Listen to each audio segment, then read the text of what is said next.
Hello everybody, welcome back to your favorite inclusive podcast. I'm teacher Fernanda and I'm here with teacher Liliana. And we'll be hosting the third and last episode of this series where we've been revising a very important document for inclusive education in Nuevo León, which is where we are located.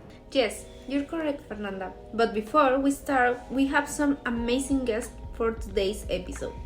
We have teachers Miroslava and Yareli, who are going to share with us some comments as we go through our information for today. Let's get started.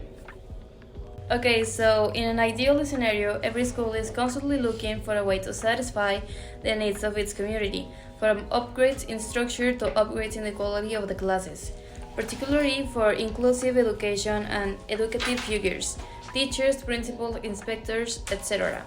Most involve themselves in the understanding of these four constitutive elements for action to be taken from these elements towards a more inclusive education in their work center.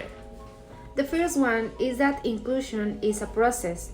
As we are saying, and it's important to be constantly looking for ways to respond and coexist with children's diversity and taking for what it's worth as human worth. The second one is that inclusive pursues presence, participation, and every student's success. Each work center must ensure the quality of education and learning experience. The third one talks about how inclusion requires identification, reduction, or elimination of the VAPCs, which we talked about in our last episode. Doing everything in our capabilities to assume their responsibility and grant the most vulnerable their participation, permanence, and success in the education system. Now that we went through this concept, we must review the condition for a school to be inclusive.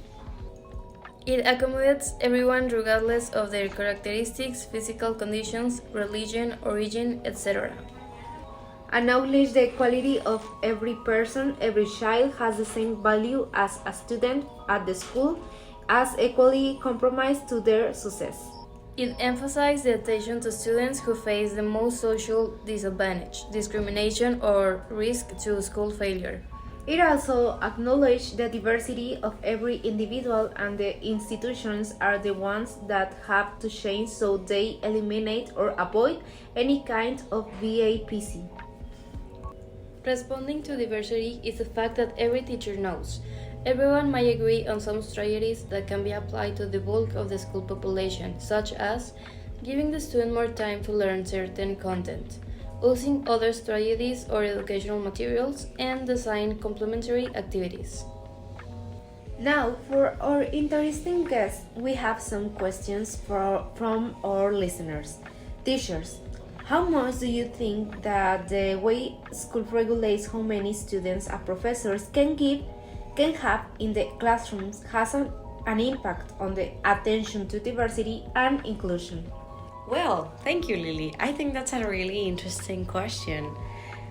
I think it's really important for us to understand that the more students we have, the more difficult it can get to pay attention to each and every one of them. I have heard classmates saying how many students they had.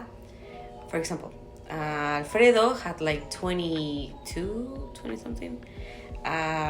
Last semester, someone said they had like 14 I think students. it was Valeria Cañamo.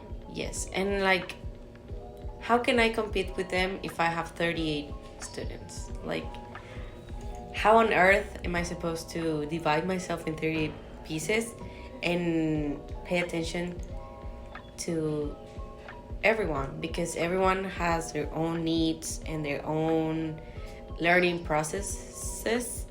So I think it's really important for Secretaría de Educación Pública to regulate how many students can fit in a classroom. But what do you think, Miros? Okay, so what you're saying is like really true, and I think we've all experienced it through our practices in the institutions we've been to. I think that it is important for the authorities to keep this in mind, that not every teacher every teacher is equal. So I can have 38 students with no problems, with no difficulties or very little difficulties, and we can have a teacher that has different students and they can just handle 15 or 10. So it's very important for the authorities to keep this in mind, that every kid is different, and I think an assessment is necessary into each and every student, their profile, their attitudes, which may fall into segregation, but I think by combining different personalities and different dynamics into a classroom, you can make a more diverse classroom, but keeping in mind that it has to be functional. Totally. Thank you guys. I really appreciate the answers that you guys give me. But unfortunately, that's all the time we had for today. So I hope we see you next time, and thank you for listening. Bye. Bye.